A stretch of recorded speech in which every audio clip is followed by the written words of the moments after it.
नमस्कार दोस्तों, स्वागत है आपका मेरे यूट्यूब चैनल में। पिछली क्लास में मैंने बेस एंड सुपरस्ट्रक्चर के बारे में बताया था। बेस एंड सुपरस्ट्रक्चर पर ग्रामसी ने क्या बोला, ये मार्क्स से उन्होंने लिया था, कार्ल मार्क्स ने भी बेस एंड सुपरस्ट्रक्चर को समझाया था। कार्ल मार्क्स के अकॉर्डिंग बेस जो था वो इकोनॉमी हुआ करता था, इकोनॉमी था उनके अकॉर्डिंग। लेकिन सुपरस्ट्रक्चर जो था वो कहते थे कि अगर जिसका इकोनॉमी पे कंट्रोल है ना, उसका सुपरस्ट्रक्चर पर भी कंट्रोल है। तो लेकिन ग्रामसी ने ना बिल्कुल इस बात को नहीं माना, इस बात का खंडन किया। उन्होंने कहा नहीं, जो सुपर स्ट्रक्चर है ना, यानी जो इकोनॉमी है, जो कल्चर है, जो सोसाइटी है, जो पॉलिटिकल और भी सारी चीज़ें जो सोसाइटी के अंदर इंस्टीट्यूशंस है, अगर उस पर जिसका कंट्रोल होगा, उसका बेस यानी इकोनॉमी पर भी कंट्रोल होगा।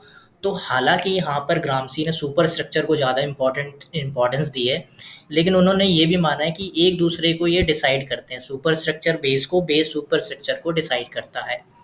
तो ग्रामसी ने जो सोसाइटी, सिविल सोसाइटी के अंदर ये जो आइडिया दिया है कि इस तरह से एक दूसरे को ये डिसाइड करते हैं, इकोनॉमी सुपर स्ट्रक्चर को, सुपर स्ट्रक्चर बेस को डिसाइड करती है, ये उन्होंने बताया था। तो ये मार्क्स से, इस विचार से बिल्कुल डिफरेंट हो जाते हैं यहाँ पर आकर।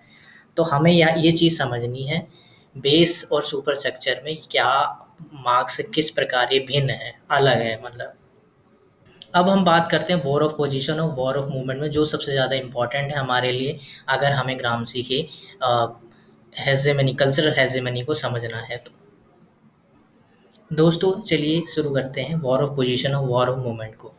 वॉर ऑफ पोजीशन का मतलब यहाँ पर ग्रामसी ने बताया इनसाइड अटैक।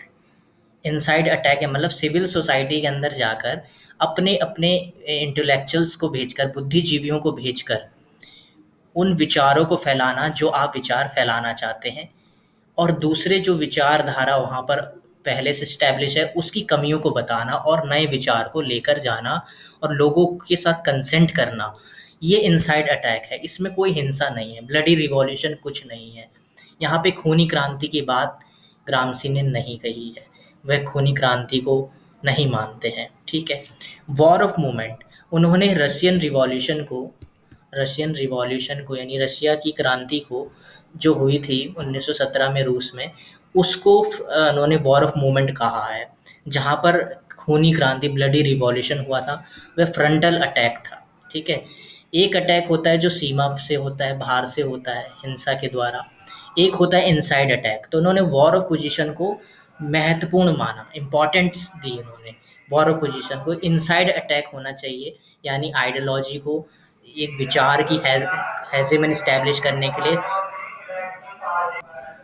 किसी विचार को फैलाने के लिए उस सिविल सोसाइटी के अंदर जाकर सबसे कंसेंट करना होगा और अपने अपने इंटेलेक्चुअल्स को भेजना होगा, ताकि वो विचार वहाँ फैले और एक कल्चरल हेजेमनी नए विचार की स्टैब्लिश हो सके।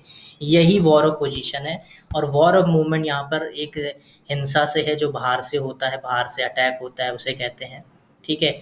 लेकिन वॉर ऑफ पोजीशन जो अंदर से सिविल सोसाइटी में जाकर कल्चर पर, स्ट्रक्चर पर अटैक करना ही वॉर ऑफ पोजीशन है, जिसका सपोर्ट ग्रामसी ने किया है।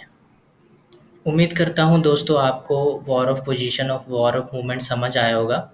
ग्रामसी ने वॉर ऑफ पोजीशन को इसलिए सपोर्ट किया है क्योंकि उन्होंने कहा था कि इटली में ना वॉर ऑफ मूवमेंट, जो रसिया में जो मूवमेंट हुआ है ना, वो इटली में नहीं हो सकता, क्योंकि वहाँ की ना जो परिस्थिति है, जो सिविल सोसाइटी बहुत मजबूत कर दी है, कैपिटलिस्ट सोसाइटी, कैपिटलिज्म की जो आइडियोलॉजी है, जो पूंजीवाद है, वो इतना मजबूत हो चुका है ना वहाँ पे, कि वहाँ पर वॉर ऑफ मूवमेंट नहीं हो सकता जैसे रसिया में हुआ था।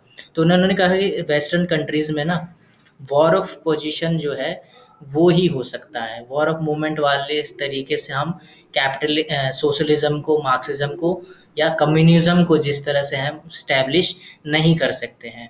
तो वॉर ऑफ पोजीशन ही एक तरीके का रास्ता है जिससे हम इनसाइड अटैक करके, कल्चरल स्ट्रक्चर में अटैक करके उस विचार को फैला सकते हैं। तो दोस्तों उम्मीद करता हूँ ये कल्चरल हेजेमनी का जो एक तरीका इन्होंने बताया कि कैसे हमें एक विचार को लेके जाना है एक सिविल सोसाइटी के अंदर कंसेंट करके, वो आपको समझ आया होगा। अगले लेक्चर में हम इसे आगे बढ़ाएंगे और कोशिश करेंगे कि ख़त्म कर दें मतलब कंप्लीट कर दें इस लेक्चर को ग्रामसी पे। तब तक ले बने रहें, धन्यवाद।